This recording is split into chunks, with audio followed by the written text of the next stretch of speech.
Hi, and welcome to Libby Presents Ghost News Network. Today is our paranormal news and discussion. Tom's got our topic for us. What do you got for us, Tom? So, just kind of a little theory I was playing around with that I wanted to get you guys' opinion on. So, two areas that we study and investigate and look into are cryptozoology and elementals. So, as I've been reading more about both, I kind of realized there's some correlations between the two topics. Mainly the whole, earth, air, fire, water thing. Mm-hmm. With cryptids, you have your land cryptids, your water cryptids, your air cryptids. There's not really fire cryptids, but if you want to get technical, we could talk about things like phoenix or dragons, a little more mythological. That would be flying. True, but there's a fire aspect to them too, so that's the one little wrench in my theory. But I'm pretty sure some people say the Jersey Devil can spit fire. There's some claims of that, so who knows. So, where I'm kind of seeing some of the correlation is, like with elementals as with cryptids, they're creatures or things that are not seen, and despite people maybe looking for them. So, obviously, there's more, but that's kind of where I'm going with it, so I wanted to see what you guys thought as far as that goes. Okay, so there's two totally different things you're talking about. Yes, elementals, earth, fire, wind, water. Hard. And Then we make Captain Planet. Cryptids are more animal-based. Right. Elementals are more spiritual based. On that ground alone, two totally different things. I believe they're two totally separate things. And if you sat here and told me any elemental category, let's just clarify this. When you do a lot of, I've been doing a lot of research on elementals, and I've noticed that a lot of times people are talking about fairies and elves and gnomes, that type of activity kind of sits all with elemental aspect of it. And from what I'm reading in a couple different books and a couple different things I found on the internet, is that they were very abundant many years ago. And then when we kind of came in, and you just look around, I mean, look at Long Island, for instance. It used to be fully green, lots of places. Now it's, I don't know, 75% of it's asphalt and buildings, and we knocked down a whole bunch of trees. And when you're doing that, you're moving into these places and these things that were there, and you're kicking it out, kind of. So from what I'm reading is they're around all the time. It's all about how you open yourself up, almost on, I don't want to say a psychic level, but in that aspect of it. They were saying where, if you're out in the woods or you're wherever and you see like a ball of light, good chance it's probably not an orb. It's probably like a fairy, elemental, something on the lines of that. There was in the book that I'm reading now, they say when you're just walking down the street and all of a sudden you get a scent of, a strong scent of flowers or trees, and I'm not saying, you're not walking in front of a flower shop, that's an elemental or a fairy that's near you. I'm reading, like I said, I'm in the process of reading this other book right now, and it's starting to really dive deep into how you open yourself up more and just kind of how you could be more aware of what's around you in that aspect. It's interesting, and that's where I think it's different than cryptids. Cryptids are animal-based, this is spiritual-based. You talk about different dimensions in the paranormal realm. You got jinn, you have shadow people, they're all different types of dimensions. You have demons, you have your regular spirits, you have residual types hauntings that I think do stem from energy that's left behind and printed in history in the ground. And you have elementals, where I think there's a lot of truth to that. There's a lot of claims, a lot of stories, and they're just two different things. So that's where I stand on it. I have a lot more reading to do, a lot more research, but I feel that they're two totally different topics. I That's kind of agree. what I think that some of the confusion lies with the way some of the mythology of how certain cryptids come to be. Let's talk about the Wampus Cat, for example. The Wampus Cat is something that was cursed by Native Americans for a woman that thought her husband was cheating on her and stuff like that. But because it's a curse and because certain aspects were applied to the mythology, it takes more of that type of spiritual aspect to like how it was created. And then you have certain things like puckwudgies. We'll use them as an example where you have these things, they are up in Massachusetts in, what the heck is the name of that place? You know it, Mike. We go there, we've been there for Fall River, thank you. That are Freetown Forest area. So they tend to have the same type of characteristics as some elementals. I don't think that they're the same. The argument could be made that they are, but I don't think that they're the same. But they tend to be mischievous and try to trick you and like lure you away. And From what I'm reading about elementals, I haven't hit that yet. no, because there were some things that I have not. really. There's a section of them that there's a type that yes could be disruptive, and if it is, it's bad. Right. But elementals, like I said, it's in the same category as like fairies and gnomes and all that kind of stuff.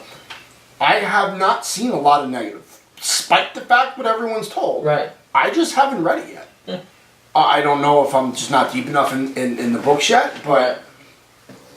Yeah, but I mean, know, these are characteristics that you hear out in mythology. No, absolutely. When you're talking about elementals, especially fairies and things like that, they say they tend to be mischievous. They try to separate you, and a lot of the same things with that tend to coincide with what you hear about, like puckwudgies. Which is also, they believe that could be almost. Again, that's that Native American spiritualistic I've heard thing that you can go into with as well. puckwudgies, I've also heard it's more. I've heard more on an extraterrestrial than I've heard that as elemental well. based. Just because it tries to lure you away, and then if you follow, supposedly you're gone. Right. Where did you go? Some of the mythology says they try to trick you and make you fall off cliffs and things like that. I've heard that, puckwudgies. I don't know. Yeah. I don't know. That's the only thing that I can think of that coalesces with some of the mythology that you hear about, like fairies and some types of elementals. Right. But like even when you hear about like these fairies, it's not like they're fire elementals and stuff like that. From what I understand, and I haven't researched as much as you have, it's not like they're these giant walking fire beings that are walking around. It's just It's just that's their cultural subsect of like I don't know how to phrase that. From what I'm getting so far, and I've just touched the surface, when you talk about elemental beings, okay, there's a reason. So if you talk about an elemental being that's water, their habitat's water. Right. If you talk about an elemental being that's fire, their habitat's fire. Right. Okay. What does that mean? Volcanic, volcanoes and magma and that kind of stuff. You talk about earth and that kind of stuff. The trees, leaves, forests, and then wind. They live in the clouds. This is what I'm reading, and this is from what I'm hearing, based on the elements. Right. And does it mean one's because it's fire, it's negative? No. Like a lot of people want to take that out of the equation. That's the problem with paranormal investigators. They think that hot and fire is the devil, and it's and it's not. Like hot spots don't mean demonic. Right. It just it's science. It's just science behind it. Just think of that. It doesn't always need to be that way. Right. Fire's not bad. Everyone thinks, oh my God, fire's bad. Well, if it wasn't for fire, you wouldn't have the pine barrens. They need to burn for them to grow. I mean, that's just a cycle of life. I don't know. When I think of fire, I think of warmth. I think of protection. I think of stuff like that. But I spend a lot of time outside. So right. So, but I mean, Yeah. So no. Ultimately, the answer is no, Tom. Yeah, no. I don't think there's a connection. So here's the other little part of it is could you then also ask the question, a lot of things that we attribute to being I lost my train of thought, like cryptid sightings type thing, could they actually be elemental? Like, or even myths and urban legends. Like, I was even thinking something like Lake Ronkonkoma. The lady in the lake. Could you attribute that to being a water elemental?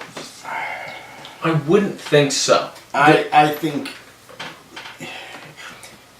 the simple answer is everything can be something. You know what I'm saying? Right. Like, it can, you can link everything. I can sit here and link everything together. I can link Gettysburg, hauntings to elementals, or I can turn around and be like, well, I saw a ghost dog, but I don't know, maybe it's a cryptid.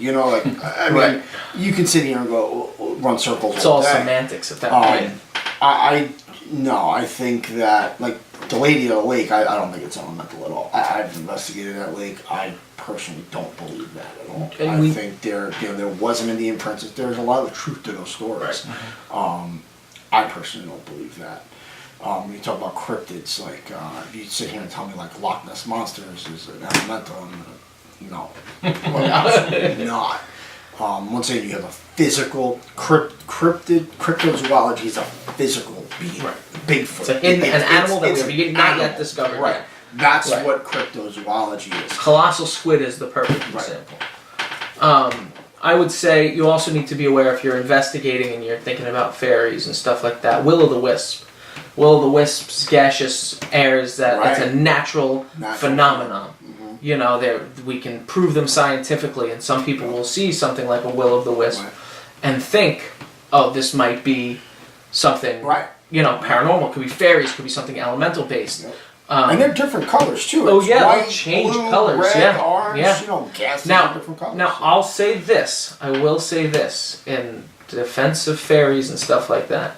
At Lake George Battleground, I had an experience that I can't explain with moving lights and stuff like that, where me and Shannon saw things look like they were balls of light floating around us. And then there was one time one of our investigators felt attacked and fell to the ground. And I had no flashlight. I ran from one end of the battlefield to the other.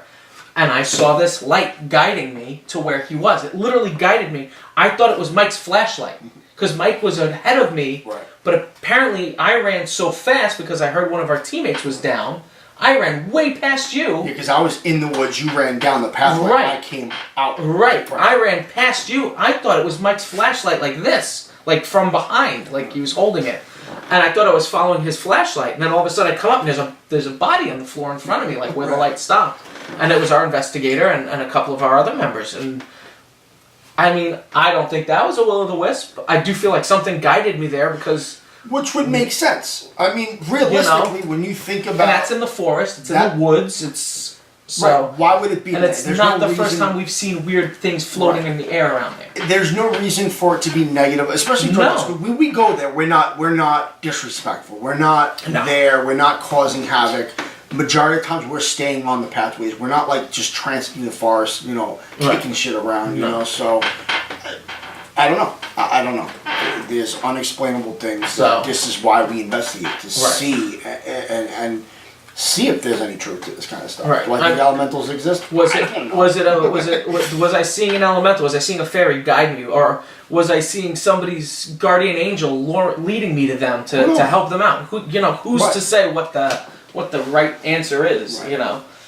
We'll know that when it's too late for us to respond to anyone else. Until we then start haunting our friends and family. So. Good question. Yeah. So what do you guys think? Let us know in the comment section below, and if you haven't yet, give this video a like, share, and subscribe.